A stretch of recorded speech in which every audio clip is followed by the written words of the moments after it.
Hello, I'm Ayo Akinwolere. I'm a broadcaster, changemaker, and world record swimmer.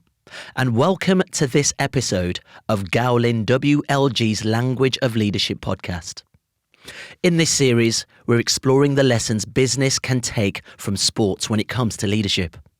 Working with my co-host Charlie Unwin, a sports performance psychologist, Gowling WLG has analysed the language used by elite individuals in sports and business and has developed 6 lessons for business leaders to take from sports leaders. Today, we're going to look at tenacity. And before we intro our main guest, Charlie, I'd really be interested to hear your take on this one. Yeah, so tenacity. For me, I think in the context of what we're here to talk about today, it's all about being able to dig deep and keep going in times of hardship, which of course I think is very visible in sport. You can see people suffering in sport, whether that's just through physical duress or whether it's, the scoreline, the challenges of the game. But of course, in business, this is very real as well. Businesses don't succeed without a degree of persistence and determination as well. So that's essential in getting results. I guess the key thing is how can we manage tenaciousness more effectively? Yeah, for sure. Well, I tell you what, let's get our first guest in, because joining us to share her experiences in this area is someone who's got a whole heap of accolades. I don't even know where to begin, but she's also an Olympic and European gold medalist for field hockey and is also now braving the world of broadcasting. She's also the first ever female captain for the BBC show A Question of Sport. I'm glad to say we've got Sam Quek with us. Good to see you. What a lovely intro. I know, I worked on Ayo. that one. Yeah. Try my best. I know. You built me up there. But yeah, it's interesting to hear what Charlie said, because I've definitely experienced a lot of those to achieve those things that you've just listed there. Okay, well, let's dig into it then and sort of start with, I guess, mental toughness, something a lot of people in the world of business need and a lot of people in the world of sport need. In fact, Charlie, digging deep when there's a severe challenge at hand. Can you start us off by explaining how this can present itself in the world of business? And also we'll talk about you in the world of sport as well. Well, interestingly, taking neither of those, my reference point for this is in the military, because doing a bit of work with Special Forces, I was talking to an ex-Special Forces squadron commander the other day, and the selection process for Special Forces is like no other. It's brutal for 6 months. And I asked him, what's the secret to success? Beyond just being physically fit enough and capable enough, which is almost a given for the people who actually get that far to start day one of selection. And he simply replied, just turn up each day. And I was kind of taken aback by that response, because I said, what do you mean? He said, well, most of the people who fail selection withdraw voluntarily. So in other words, they're not kicked off, that they choose to exit themselves from that. Whereas if they could find a way of being able to get up each morning and say, I'm going to turn up, then they stand a greater likelihood of getting to the end of the process. So I think there's a really human element to this. And of course, it's so much easier said than done. Yeah, for sure. What about you? That element of turning up, for sure, playing as part of a very successful hockey team and just in day-to-day turning up. But let's focus on the world of sport. That notion of tenacity, turning up, especially when the chips are down. Any references on that from your point of view? Yeah, definitely. 2016 gold medal year, success, smiles, joy. But I actually got my first cap, in 2007, which meant I missed out on selection for Beijing Olympics. And then I obviously missed out on 2012 Olympics, and I had a whole kind of mental fight against myself. And I probably lacked that fight and lacked that belief in myself, and it was almost a downward spiral. So I actually had more days of not being selected and then questioning myself, do I want to turn up? And it's quite often people say, well, what was it then if you had that doubt? And it's really strange, because you have to, what I believe in sport and to a certain element in life or business or whatever it is, you have to have an element of not arrogance, but certainly a strong self-belief that you believe that you are good enough and that you can get selected and you are better than perhaps your opponent or someone else who's gone for that spot that you're fighting for. And that's what really kept me going, to be honest. And also, I really hated getting an email or a phone call of not being selected and then having to go home and tell my parents, friends who'd believed in me and invested in me that I hadn't been selected. So I wanted that moment of, finally I've been selected, and to prove the people that had said, actually, Sam, you're not good enough, you're never going to make it. Because deep down in my gut, I had a belief that I was good enough because I was playing well, and I just wasn't getting that break and that opportunity. Yeah, for sure. What I'm interested to know, what was the influence of other people, mentors, leaders, coaches, in helping you find that self-belief? Or did you feel like it was your responsibility to have that? I think at first I felt it was solely on my shoulders. And I experienced working with sports psychologists who didn't work great with me, and another sports psychologist who I did work well with. And an example of that would be in the 2012 cycle, I worked with a sports psychologist who made me focus on things I needed to get better at. So, for example, one of the things I needed to focus on, our head coach was very aware that he said, every time I get the ball, if I make a mistake, it's my decision-making between passing and dribbling. Naturally, so under pressure, do I pass it or do I dribble it? And he made me sit down and watch every single clip that I did unsuccessfully and why it was unsuccessful and what I had to do to make it successful. And I found myself scrolling through hours and hours of game footage, focusing on what I was doing wrong, when actually, when I look back and I worked with a new psychologist, we realised that wasn't helping me at all, because I was focusing on so much on the negative that in the match, when the ball came to me, all I was thinking was, don't get it wrong, don't get it wrong. And then ultimately I was, really nervous. I'd pass the ball away, I'd lose control, or I'd make the wrong decision. And it wasn't until the 2014, we had a new sports psychologist come in, and I clicked with her straight away. Andrea was brilliant. And she just said, just sound relax. Like you enjoy hockey, enjoy it, and focus on the things that are good for you, and and look at things in a positive light. And they were the two differences which I found definitely helped with my sports career. Yeah, for sure. I mean, really interesting in that sort of critique notion. And, we talk about being tenacious and driven to be the best, but there will be times where you're told that you don't make the team, or you're told that, that was the worst game I've ever seen you play. How do you overcome that? How do you keep going? How are you flexible within that? I mean, it's tough. Again, it comes to that self-belief that you can be better and you want to be better. I'm a little bit of a nightmare. I crave feedback.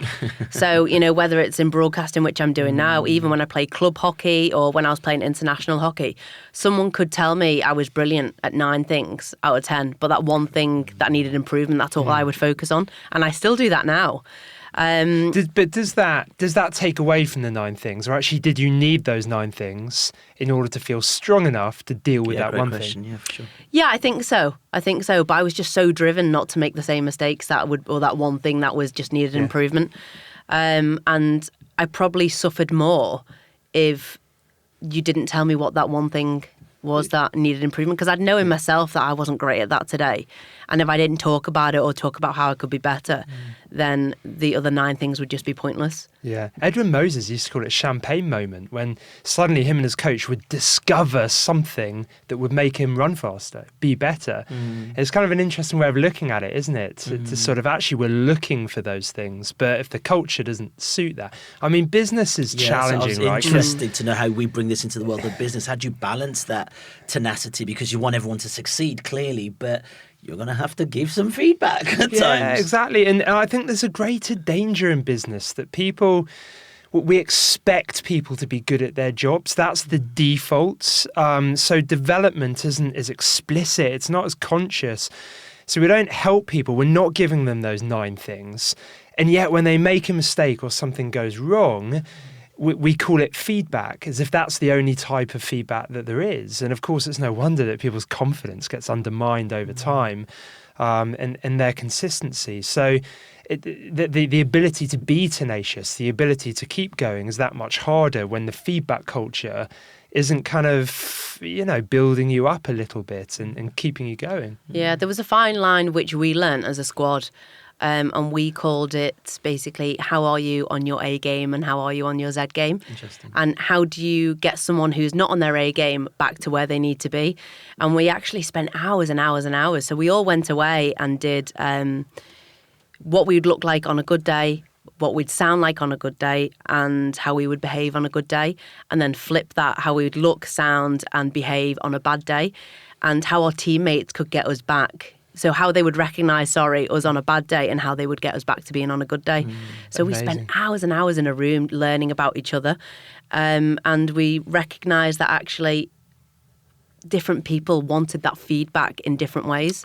So for example, me, when I was on the pitch, if I did a really glaringly obvious mistake, you don't have to tell me, I know.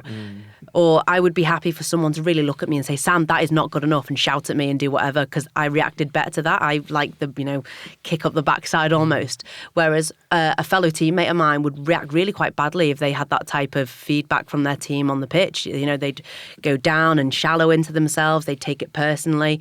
So everybody's so different on how they take the feedback and how it's delivered to them. So that was a really, really successful exercise, which we found in the long run, because ultimately, like you say, everybody's human, everybody's individual, and we all react so different to different forms of feedback. My thing is, did you require that feedback from the coach, or was it something you guys decided as a team that you'd be giving each other? A bit of both. So we had meetings where it was actually quite intimate between the players, because ultimately you'd be closer to some people and not as close to the other. So for me, I had certain teammates who would come up to me and say, Sam, I noticed that you weren't your normal bubbly self today. What's going on at home? Is everything okay? But then there'd also be a teammate who actually I wouldn't open up against as much as I would with another teammate. So it's almost recognising who can deliver that feedback. And then on another meeting, the coaches would be there. So coaches could see a certain side to us, and then players would see a certain side. So there was only certain meetings that coaches would be in, because naturally they're the ones who are selecting you, and some people didn't want to open up as much in front of a coach and be as vulnerable. There is this implication in that whole thing, which sounds brilliant. I've made a note of that, by the way, to use with other teams. It's pinching your work. Yeah, that's great. Carry on. But there's this implication there that people want other people to succeed, which sounds really obvious, when you're gunning for a gold medal at the Olympics. But in business, it's not always made that clear. What is the benefit of me going out of my way to help you be better at what you do? And I think that's what good leaders do. They create this sense of all ships rise in a high tide. And if the people around us are performing, if they're excelling, if they're at their best, they're gonna raise the bar and help us be at our best. Do you know what? Your example there about the A game, and being able to articulate the A game, because I imagine that was a big part of the process, is I've never had to describe it before. How do I describe it? I remember at Heathrow Airport, I did a bit of work with the security team there, the head of security, who came up with a very similar concept. He was in charge of 3,000 security personnel, biggest airport in Europe, vast. And on big days where hundreds of thousands of people would come through the terminals, they were under a lot of pressure. So they would create what they call A days. And every single department had to identify what an A day meant to them. And they had to enact on certain days of the year their A game days. And he said what was really interesting is that having defined what an A day was, it would start influencing thousands of micro behaviours that you never ever could have told them to do or picked up on. Like, for example, a lot of the female staff would start wearing flats, or shoes, because they knew that on an A day, they would have to be able to communicate more, which means that they've got to walk from one terminal to the other. So they would wear different shoes. He said, I never would have thought to have told them to wear different shoes, but it leaked out of this sort of idea. Yeah, all sorts. Even, we talked about things of what it would look like, whether it's body language or the tone of your voice. So, the GB team still do it now as part of their culture. When the half-time whistle will go, or a quarter-time whistle, it was a given that people would just stroll in and you get your breath. But actually, it's all about body language. What do the opposition see? Do they see you sprinting into the coach? You're still full of energy, things like that. But it's really interesting when you talk about business and how it crosses over with sport, because in sport, ultimately, there was 32 women who were fighting for a spot in the 16 person squad. So you have to be really close and trust your teammates, but ultimately you're up against them. You're competing against that spot that you want to be in. So as a defender, there's 4 that go to the Olympic Games, but there's actually 10 who are fighting for them spots. So there is a fine line of being massively competitive, but at the same time, you want to be there. You want to see them succeed, because if they succeed, you succeed, the team succeeds. And it is a very fine line of getting that right balance for it to then be a healthy competition. As you're talking now, I'm sort of thinking you're one of these people that sort of transcends different spaces from sport now into broadcasting. This notion of being tenacious on the sports field versus having that drive to try and succeed in a space that you're fundamentally learning a new skill in many respects. It's a different kind of exposure. How much crossover has there been for you in terms of what you learnt on that field, in terms of determination, tenaciousness, into a space where fundamentally they're going to be nitpicking at you a lot more in a very different way? That's a lot more public, isn't it? No, there's been plenty of crossovers. I always say to everyone, it's the closest thing to live sport where I get that same adrenaline rush.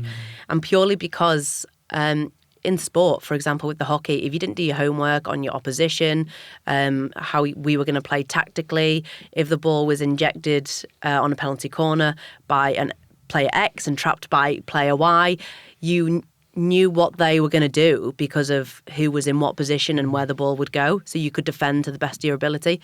And it's the same in broadcasting. I mean, I'm sure you'll know, you don't do your homework and you're doing an interview with someone. If they say something and you have no idea what they're talking about, you're going to look like an absolute idiot. And it's the same on the hockey pitch. If you have no idea where the ball's going to go because that player stood there, you're just going to get passed around and ultimately they'll score and you'll look like an idiot.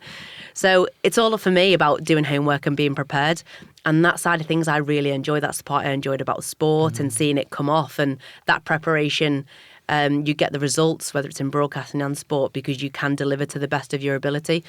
And then when it comes to feedback, I'm a bit of a stickler. I like to know. I like to know what I did. Don't say that word perfectly. No, okay, I'll get it right. Just practice in front of your mirror. We're going to have to give Sam a list of feedback after this, aren't we? But it's a fine line, like you say, because it's so much more public. That feedback can actually become quite unhealthy, huge. Especially if it's from people who sometimes aren't warranted to give you that feedback.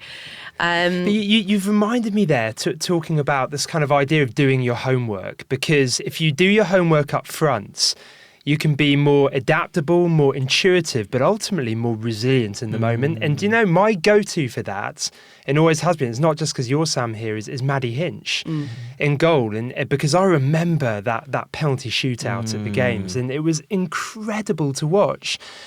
And I remember listening to Maddie talk about how important the years prior to that, the homework and just picking up on how attackers attacked her and what their natural style was. Not because she had to hold all that information in her head as that penalty shootout occurred, but because it would give her a better sort of intuition that she would trust her instincts. But if the homework hadn't been done, she wouldn't trust her instincts. Then she'd second guess yourself. And that element of doubt. Yeah. That's where you have that element of doubt, and then the nerves creep in, and then you start thinking about other things rather than the job at hand. But Maddie did an awesome job, and I think we see the likes of Jordan Pickford go and do it in the Euros after 2016, exactly. And so many people now are taking up that type of that homework, and I think she had the tape on her little red ball. Stay big. Yeah, stay big and keywords. But that's just down to, what people didn't see. They saw the gold medal. But we had things like Thinking Thursdays where Danny Kerry would turn around and go, right, you're 1-0 down against the USA. Find a way to win. You need to score 2 goals in 7 minutes.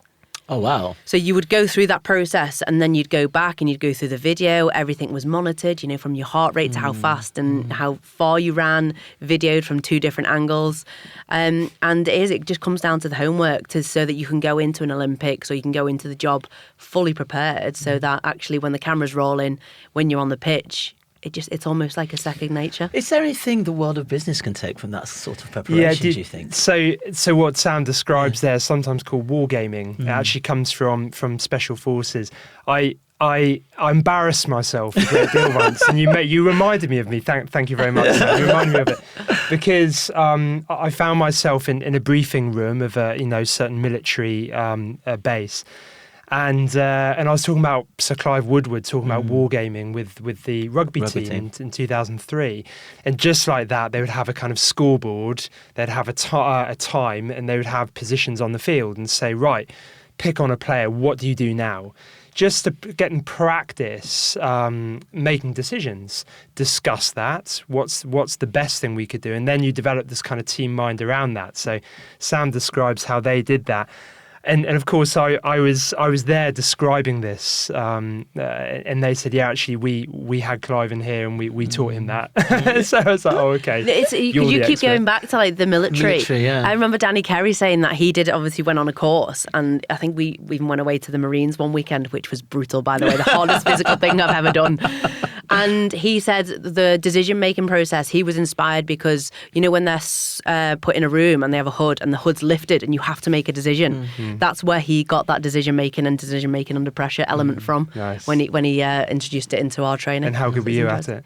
Oh, we didn't. There was no hoods or anything like that, so I was all right at being a defender. Gas. No. There's something that sort of I just want to touch on briefly. Is this idea, and you mentioned it when you taking your eye off the ball a little bit when you start overthinking, when you're not feeling at your best, because you need the tenacity as well to override that.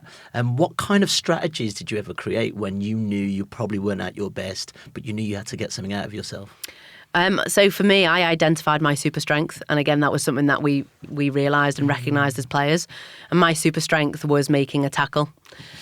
So whatever was going wrong, however I felt, I just made sure that I would use my super strength. So if I put in a big, hard tackle, that was almost like a reset button for myself. Especially, like a pat on the back. Yeah, like a pat on the back. It's all right, you've still got it. You've not become a terrible hockey player overnight or in that last minute.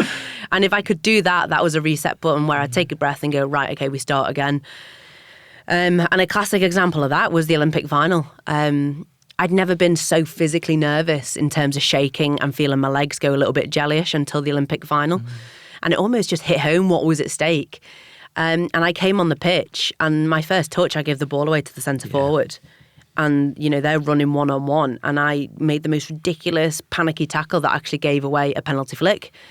And I knew, when I look back, I could have gone completely downhill and it could have gone one way, or I went the other way, which was, right, relax now, all the nerves are out your system, you've made a terrible mistake, it's not going to get worse, take a breath, next thing, which was to make the next tackle.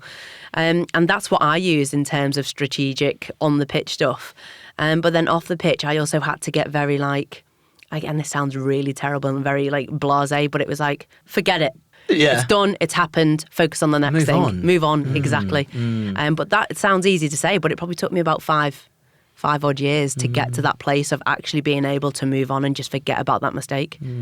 What about for leaders then? You've got a team, it's a well-functioning team, but as with any human being, there's going to be the odd wobble.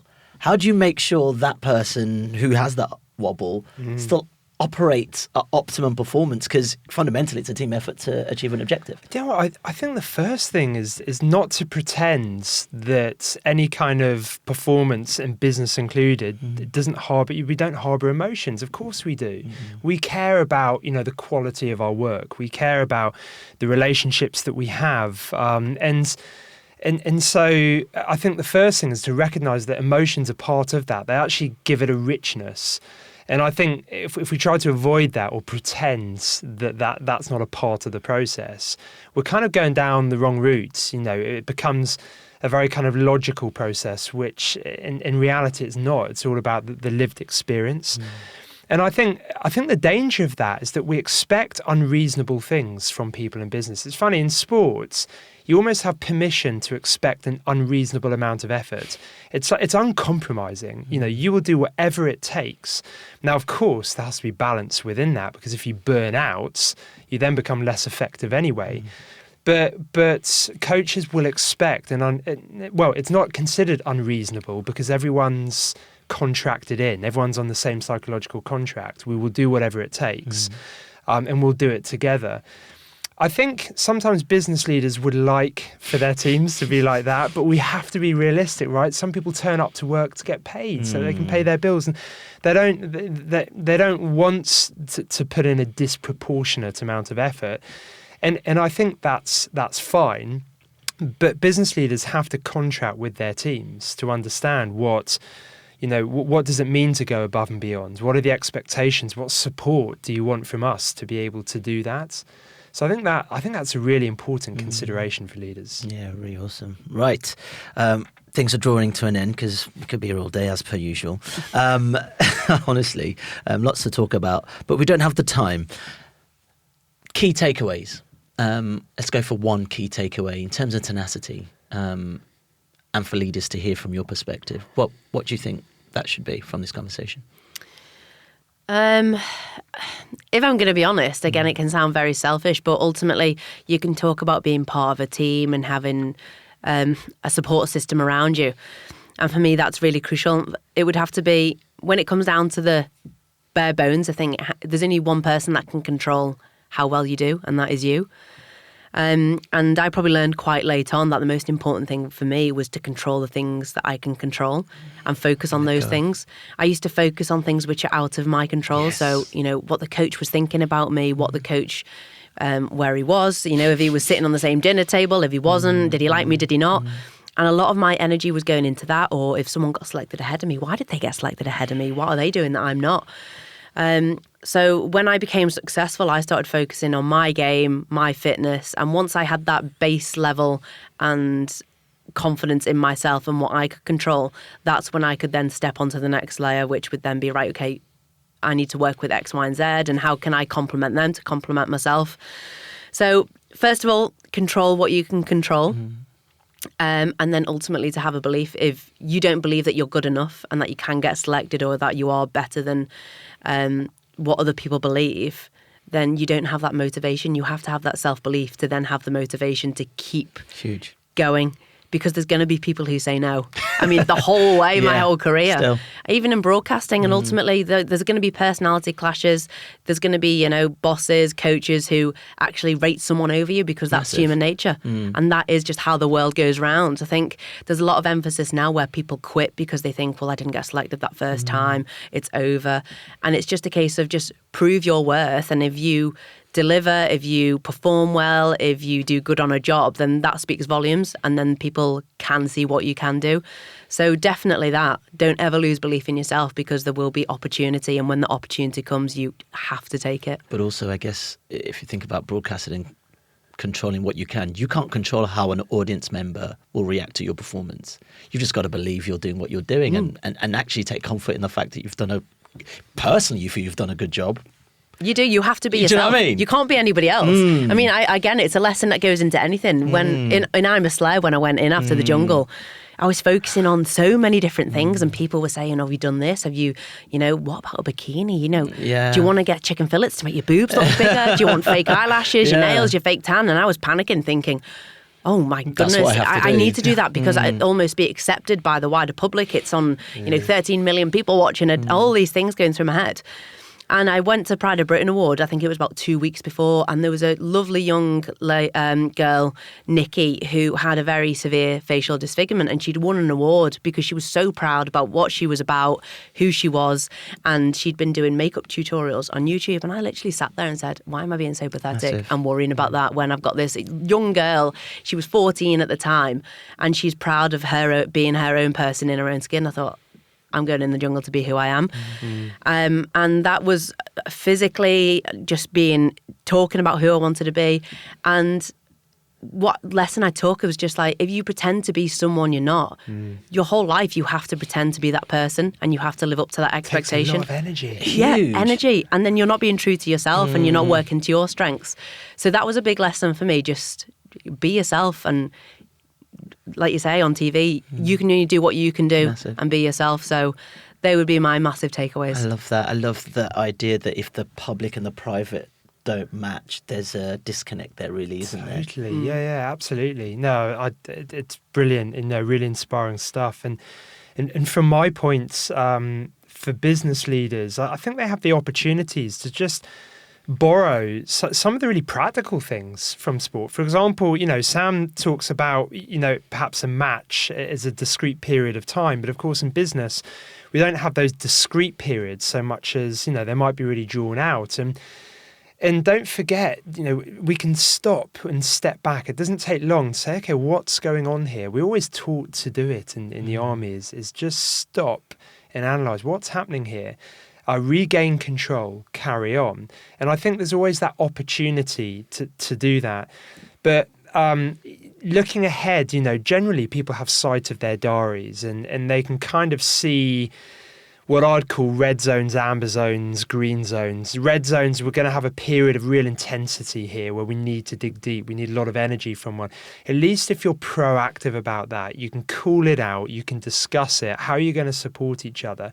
And you can have more of a team conversation like Sam describes. And we can absolutely do that in business, but it does encourage us to be proactive rather than reactive, which of course is I think the challenge. Yeah, for sure. I tell you what, I think we covered more than one takeout on that. Because it's like, when do you even stop? Because there's so much to contain. But look, I've got to say, Sam, this has been a pleasure, man. This has been so good to have you with us. I say you could just talk forever, couldn't you? Yeah. Conversation can go on so many different tangents. Massive. I've enjoyed it. So thank and of you. course, Charlie, as always, monsieur. Aye. Until the next one. Until the next one, exactly. Cheers, guys. Look Thanks for forward to it. listening.